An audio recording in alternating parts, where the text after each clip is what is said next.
1 பேதுரு 3வது அதிகாரம் 12, 13. கர்த்தருடைய கண்கள் நீதிமான்கள் மேல் நோக்கமாய் இருக்கிறது. அவருடைய செவிகள் அவர்கள் வேண்டுதலுக்கு கவனமாய் இருக்கிறது. தீமை செய்கிறவர்களுக்கோ கர்த்தருடைய முகம் விரோதமாய் இருக்கிறது. நீங்கள் நன்மையை பின்பற்றுகிறானால் உங்களுக்கு தீமை செய்கிறவன் யார்? சங்கீதம் 34 14 17 வசனம் அது வாசிக்கிறோம்.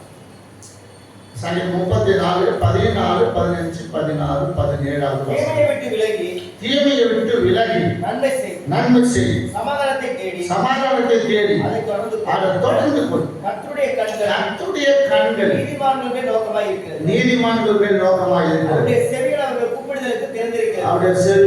கூப்பிடுதலுக்கு திறந்திருக்கிறது. தீமை செய்வருடைய பேரை பூமியில் இராமல் அற்றுப்போக பண்ண கர்த்தருடைய முகம் அவர்களுக்கு விரோதமாய் இருக்கிறது. நீதிமான்கள் கூப்பிடும் பொழுது கர்த்தர் கேட்டு அவர்களுடைய எல்லா உபத்திரங்களுக்கும் நீங்களாகி விடுகிறார்.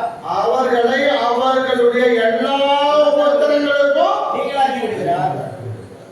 ஹல்லேலூயா, ஹல்லேலூயா. அவர் எல்லா உபத்திரங்களும் நீதிமான் கூப்பிடும். ஆமென், ஹல்லேலூயா. நீதிமான் கூப்பிடும் போது அவருடைய உபத்திரத்தை எல்லாவற்றையும் கர்த்தர் என்ன செய்வாரு? எல்லாவற்றையும் நீக்கி விடுவார். அதற்கு நீங்களாக என்ன செய்வாரு? விடுவிப்பார். அவங்க நினைச்சாங்க இதோட சிங்க கெவியில ஒழிஞ்சு போடுவான், இதோட செத்து போடுவான். வெளியூருக்காரன், வெளிநாட்டுக்காரன், அந்நிய தெய்வத்தை வணங்குறவன் இந்த நாட்டில் வந்து இவ்வளவு ஆதிக்கம் செய்யறானா, இதோட ஒழிஞ்சுட்டாங்க. என்ன செஞ்சாங்க பார்த்தாங்க. ஆனாலும் தேவனாய் கர்த்தர் தானியேல் என்ன செய்யல, அந்த உபத்திரவத்தின் குகையில இருந்து என்ன செஞ்சாரு? அந்த சிங்க குகையில இருந்து, சிங்க கெவியினுடைய குகையில இருந்து என்ன செஞ்சாரு? அவனை என்ன செஞ்ச? நீ கொண்டு வந்தார், விலைக்கு கொண்டு வந்தார், வீட்டுக்கு கொண்டு வந்தார். அதே போல கர்த்தருடைய பிள்ளைகளாய் இருக்கிற நீங்கள் கர்த்தருக்கு நீதிமான்களாய் வாழும் பொழுது, மனுஷனுக்கு மத்தியில் நீதிமான்களாய் வாழும் பொழுது, மனுஷனுக்கு மத்தியில உங்க அக்க பக்கத்துல நீங்கள் இருக்கிற இடங்களில, தெருவுகளில், ஊர்களில், மற்ற மனுஷனுக்கு மத்தியில, சொந்த பந்தங்களுக்கு மத்தியில நீங்கள் நீதிமான்களாய் காணப்பட வேண்டும். நீங்கள் நீதிமான்களாய் வாழும் பொழுது கர்த்தர் என்ன செய்வார்கள் என்று சொன்னால், நீதிமான் பிரியமானவர்களே கூப்பிடும் பொழுது அவர் கேட்டு எல்லா உபத்திரவங்களில் இருந்து நம்மளை நீங்களாக்கி விடுவார். அதான் சொல்றாரு, கர்த்தருடைய கண்கள் நீதிமான்கள் மேல என்ன இருக்கு? உண்மையில கர்த்தர் நோக்கமா இருக்கிறார். நீ எங்க போற, எங்க வர, என்ன செய்யற, என்ன செஞ்சிட்டு இருக்கிற, எப்படிப்பட்டதை நீ செய்து கொண்டிருக்கிற, எப்படிப்பட்ட வாழ்க்கை வாழுகிறாய், ஜீவிக்கிறாய், எங்க ஓடுகிற, எல்லாவற்றையும் அவருடைய கண்கள் என்ன செய்கிறது? பார்த்து கொண்டிருக்கிறது. அவரு பார்க்கல. யாரு பார்க்கறாங்க? எவரு பார்க்கறாங்க? பாசு பார்க்கறாங்களா? பாசமா பார்க்கறாங்களா? பாசு பிள்ளைங்க பார்க்கறாங்களா? ஹல்லேலூயா. நான் பார்த்து என்ன செய்யணும்? ஆனா கர்த்தர் பார்த்து கொண்டிருக்கிறார். ஆமென், ஹல்லேலூயா. நாங்க பார்க்க முடியாது. நீங்க என்ன செய்றீங்க, எங்க போறீங்க, என்ன பண்றீங்க, நாங்க பார்த்துட்டே இருக்க முடியாது. ஆனா உங்களை பார்க்கிற ஒருவர் இருக்கிறார். அவர் சதா காலமும் நீதிமான்கள், கர்த்தருடைய கண்கள் நீதிமான்கள் எப்படி இருக்கிறதா? இருக்கிறது. அவருடைய செவிகள் அந்த வேண்டுதலுக்கு எப்படி இருக்கா? கவனமாய் இருக்கிறது. அதேதான் நீங்க அந்த சங்கீதத்துல வாசிக்கும் போது கூட 15வது வசனத்துல கர்த்தருடைய கண்கள் நீதிமான்கள் என்ன செய்யுது? நோக்கமா இருக்கு. அவருடைய செவி பாருங்க, அவருடைய செவிகள் அவருடைய கூப்பிடுதலுக்கு திறந்து இருக்கிறது. அங்கே சொல்றாரு, புதிய ஏற்பாட்டை வாசிக்கும் போது அங்கே அவர் பேதுருவுக்கு சொல்லும் போது அவருடைய செவிகள் அவர்கள் வேண்டுதலுக்கு என்ன இருக்கு? கவனமாய் இருக்கிறது. ஆனா சங்கீதக்காரோட கர்த்தர் பேசுகிறார். பாருங்க, சங்கீதக்காரோட வெளிப்படுத்தின ஆண்டவரும் அதேதான், பேதுருவோடு வெளிப்படுத்தின ஆண்டவரும் அதேதான். அதான் சங்கீதக்காரர் சொல்றார், கர்த்தருடைய கண்கள் நீதிமான்கள் இருக்கு, நோக்கமா இருக்கு. அவருடைய செவிகள் அவர்கள் கூப்பிடுதலுக்கு இருக்கு. பாருங்க, வேண்டுதலுக்கு என்ன செய்ய கவனமாக இருக்கிறது. இவர் கூப்பிடுதலுக்கு என்ன செய்யறாரு? அவர் திறந்து இருக்கிறது. ஹல்லேலூயா. நீ எப்பொழுது கூட்டாலும், எப்பொழுது வேண்டுதல் பண்ணாலும் அவருடைய கண்கள் எப்பொழுதும் என்ன செய்ய இருக்கு? திறந்தே இருக்கிறது. அதை கவனித்து கேட்டுக்கொண்டே இருக்கிறார். அவருடைய செவிகள் நீ கூப்பிடும்போது அவருடைய செவிகள் உங்களை அதை கவனித்துக் கொண்டிருக்கிறது. நீ வேண்டும் பொழுது, நீ கூப்பிடும் பொழுது அவருடைய செவிகள் எப்பொழுது என்ன செய்திருக்கிறது? திறந்து கொண்டிருக்கிறது. அப்ப நீங்கள் நானும் யாரா இருக்க வேண்டும்? நீதிமான்களா. நீதிமான்களுக்கு நிச்சயமா தேவன் பதில் கொடுப்பார். அல்லேலூயா. பதில் கொடுப்பார். அல்லேலூயா. உங்களை கைவிட மாட்டார். அல்லேலூயா. அவரை விட்டு விலக மாட்டார். அல்லேலூயா. உங்களை அப்படியே விட்டுட்டு அப்படியே கண்டு காணாத போகிற தெய்வம் அல்ல. நீதிமான்களுக்கு கர்த்தருடைய கண்கள் எப்படி இருக்கான்? இருக்கிறது. ஆகினால் தான் சொல்றாரு, அடுத்தது நீங்க வாசிக்கும் போது சொல்றாரு, நீங்கள் நன்மையை பின்பற்றுகிறவனால் உங்களுக்கு தீமை செய்கிறவன் யார்? தீமை செய்கிறவர்களோ கர்த்தருடைய முகம் எப்படி இருக்கு? விரோதமாய் இருக்கு. ஆமென். அல்லேலூயா. உங்களுக்கு தீமை ஒருத்தன் செஞ்சா கர்த்தருடைய முகம் உங்களுக்கு யாரா இருக்கு? நீங்க நன்மையை பின்பற்றுகிறவர்களா இருந்தால் உங்களுக்கு தீமை செய்வன் யாரா இருக்கு? அப்போ நீங்க எதை பின்பற்றணும்? நன்மையை பின்பற்றணும். நன்மையை பின்பற்றணும். நீங்கள் நான் யாரு? நீதிமான்கள் என்று சொல்லுகிறார். அவங்க இடத்தால் கழுவப்பட்டு மீட்கப்பட்டு பரிசுத்தமாக்கப்பட்டு ரட்சிக்கப்பட்டு பரிசுத்தாவை பெற்றவர்கள் நீங்கள் நான். அப்படியே நான் யாரு? நீதிமான்கள். நீதிமான்களுக்கு தேவன் என்ன செய்கிறாரு? பதில் கொடுக்கிறவர்களாக இருக்கிறார். நீதிமான்கள் கூப்பிடும் பொழுது அவங்க செவிகள் என்ன செய்கிறது? அவருடைய வேண்டுதல்களுக்கு கவனமாக இருக்கிறது. நீதிமான் கூப்பிடுகிற பொழுது நீதிமான் எதை கேட்டாலும் அவருடைய செவிகள் எப்பொழுதும் என்ன செய்கிறது? திறந்து இருக்கிறது. அப்ப அப்படியேப்பட்ட தெய்வத்தை தான் நீங்களும் நான் ஆராதிக்கிறோம். ஆகினாலே நீங்களும் நானும் பிரியமானவர்களே எப்படிப்பட்டவர்களா இருக்க வேண்டும்? நீதிமான்களாய் நீதிமான்களாய் இருக்க வேண்டும். நீதிமான்களாய் இருக்க வேண்டும். நீதிமான்களாய் மாற வேண்டும். ஒவ்வொரு நாளும் நாம் யாரை மாற வேண்டும்? நீதிமான்களாய் மாற வேண்டும். சில காரியங்களை சொல்லி நான் முடிக்கிறேன். கர்த்தர் தாமே உங்களை ஆசீர்வதிப்பார். ஏன்னா தீமையை விட்டு விலகு, நன்மை செய்து சமாதானத்தை தேடி அதை தொடரு. ஏன் சொன்னா 16வது சங்கீதம் 34ல அதை வாசிக்கிற பொழுது என்ன சொல்ற? தீமை செய்கிறவருடைய பேர் என்ன செய்யறாங்க? அங்க என்ன சொல்றாரு? தீமை செய்கிறவர்கள் கர்த்தருடைய முகம் என்ன இருக்கு? விரோதமா இருக்கிறது. இங்க சொல்றாரு தீமை செய்கிற பேர் பூமியில் இராதபடி என்ன செய்வோம்? அத்துக்கோ கர்த்தருடைய முகம் அவர்களுக்கு என்னவா இருக்கு? விரோதமா இருக்கிறது. அங்கேயும் அவருடைய முகம் விரோதமா இருக்கிறது. நீங்கள் பிரியமானவர்களே, அப்பொழுது நீதிமான் கூப்பிடுவான். கர்த்தர் அதை கேட்டு அவருடைய எல்லா உபத்திரவங்களுக்கு நீங்களாக்கி விடுவிக்கிற கர்த்தர். யாரை விசுவாசிக்கிறீங்களா? கர்த்தர் நம்மளை விடுவிக்க மாட்டாரா? நீங்க இருக்க மாட்டாரா? உபத்திரவம் வந்து ஒரு நாளும் பார்க்காதீங்க. கர்த்தர் நமக்கு என்ன அதுல இருந்து என்ன செய்வாரு? நீங்களாக்கி நம்மளை விடுவிப்பார். சில காரியங்களை சொல்லி நான் முடிக்கிறேன். இன்னைக்கு எடுத்து வந்த எல்லா காரியத்தையும் நான் உங்களுக்கு பிரசங்கிக்க வேண்டும் என்று நான் விரும்புகிறேன். அல்லேலூயா. ஒவ்வொரு நாளும் சில பாயிண்ட்களை விட்டுடுவேன். ஆனாலும் நான் ஒரு 4 பாயிண்ட் கொண்டு வந்திருக்கிறேன்.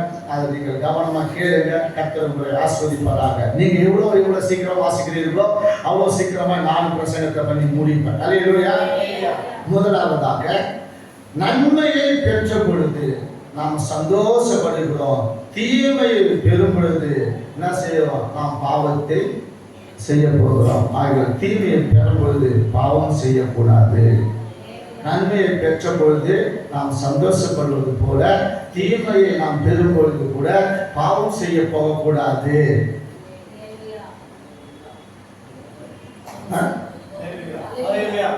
தீமையை பெறும் பொழுது, தீமையை நாம் அனுபவிக்கும் பொழுது, தீமை வருகின்ற பொழுது அப்போது நாம் என்ன செய்ய? பாவம் செய்ய கூடாது. நாம் ஆயிரம் என்ன செய்ய? பாவம் செய்ய கூடாது. ஆகியதான் நன்மையை பெற்ற பொழுது மாத்திரம் நாம் சந்தோஷமாய் இருக்கக்கூடாது. வாசிக்கலாம். யோபு 2வது அதிகாரம் 9, 10 வசனத்தை வாசிக்கலாம். அப்பொழுது அவன் மனைவி அவளை பார்த்து நீ இன்னும் உம்முடைய உத்தமத்தில் உறுதியாய் நிற்கிறீரோ? தேவனை தூஷித்து ஜீவனை விடும் என்றார். அதற்கு அவன், நீ பைத்தியக்காரி பேசுகிறது போல பேசுகிறாய். தேவன் கையிலே நன்மையை பெற்ற நாம் தீமையும் பெற வேண்டாமோ என்றான். இவைகள் எல்லாவற்றிலும் யோபு தன் உதடுகளால் பாவம் யோபு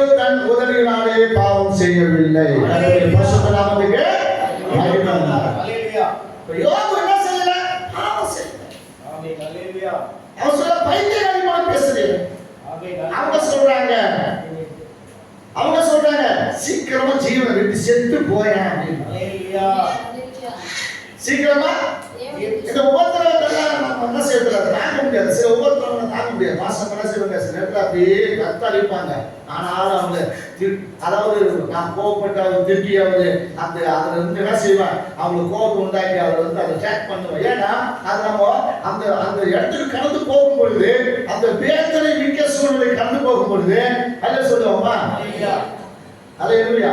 இப்போ 47 முடிச்சு அம்மா 47 வயசு ஆகுது. அல்ல சொல்லுவோமா சில 40 வயசுல போக்கு நின்று விடும், 45 42 நின்று விடும். அல்ல சொல்லுவோமா. அப்போ ஒரு ஆரோக்கியமான நம்முடைய சரீரம் இருக்கும் பொழுது அல்ல சொல்லுவோமா. சில பேர் சொல்லுவாங்க இவ்வளவு நாளா தாக்கு பிடிச்சிட்டு இருக்கா உங்களுக்கு அப்படின்னுவாங்க. அல்ல சொல்லுவோமா. அல்ல இவ்வளவு நாளா தாக்கு பிடிச்சி இவ்வளவு நாளா அப்படின்னுவாங்க. அது தேவன் கொடுத்த ஈவு. அப்படின்னு அவங்களுக்கு நான் ஒருவேளை அவங்க பயப்படுகிற நேரங்களில் அவங்களை நான் வந்து அதை என்கரேஜ் பண்ணி எதையாவது பண்ணி இருந்தேன்னு சொன்னாங்க.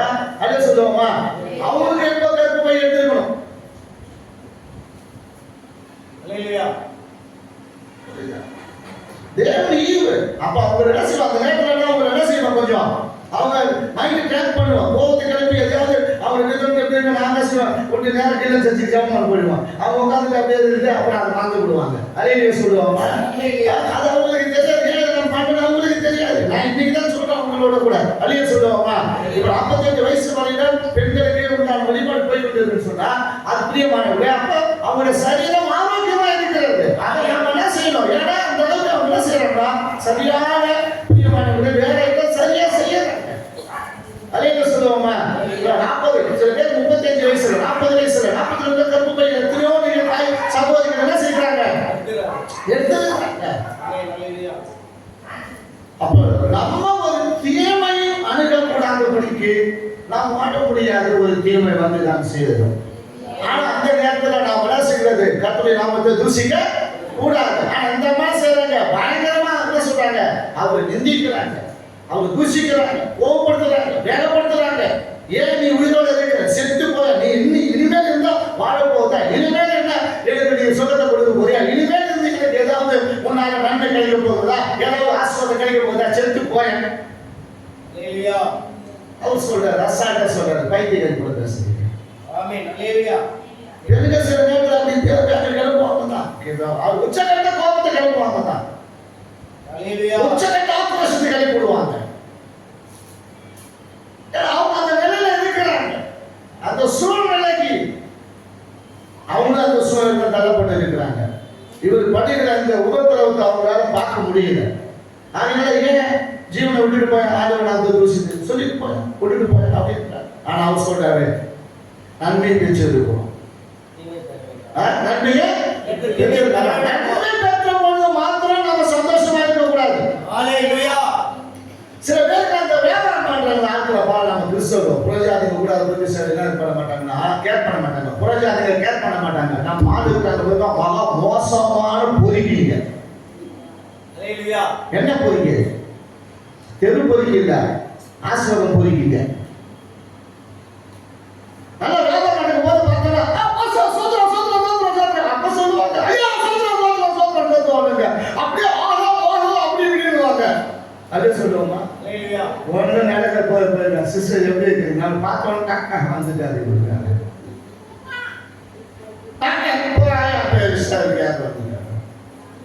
நான் பாடுற பாடு எதுன்னு தெரியும், வந்து தெரியா எப்படி ஏறிக்கணும் கேட்க வந்துட்டாரு.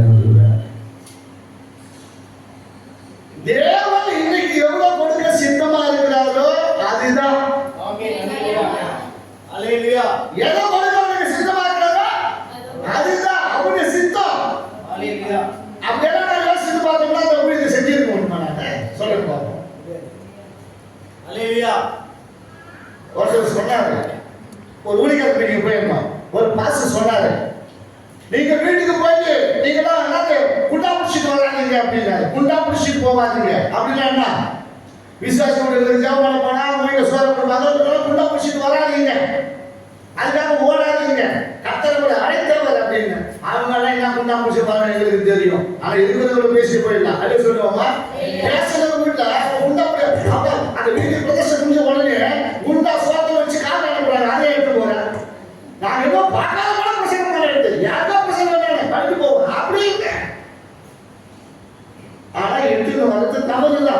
குடிக்கணும்னு சொல்லல, அது தவறு தான். நல்லா போட்டா துண்ணு விட்டு மூட்டை பிடிச்சி அவங்க என்ன குடும்பம் வீட்டில் வளர்ந்து கொடுத்துட்டு போட்டோம். நாம முடிச்சுட்டு வரக்கூடாது. அல்லேலூயா. நாம முடிச்சுட்டு அது தவறு. அவர் சொன்னது ரைட்டு தான், ஆனா அவர் முடிச்சு போயிட்டாரு தான். ஆனா அவர் சொன்னது ரைட்டு தான். அப்ப ஊழியக்காரன் சொல்லும் பொழுது அங்க இருந்தா சரியா எடுத்துமா அதை எடுத்துமா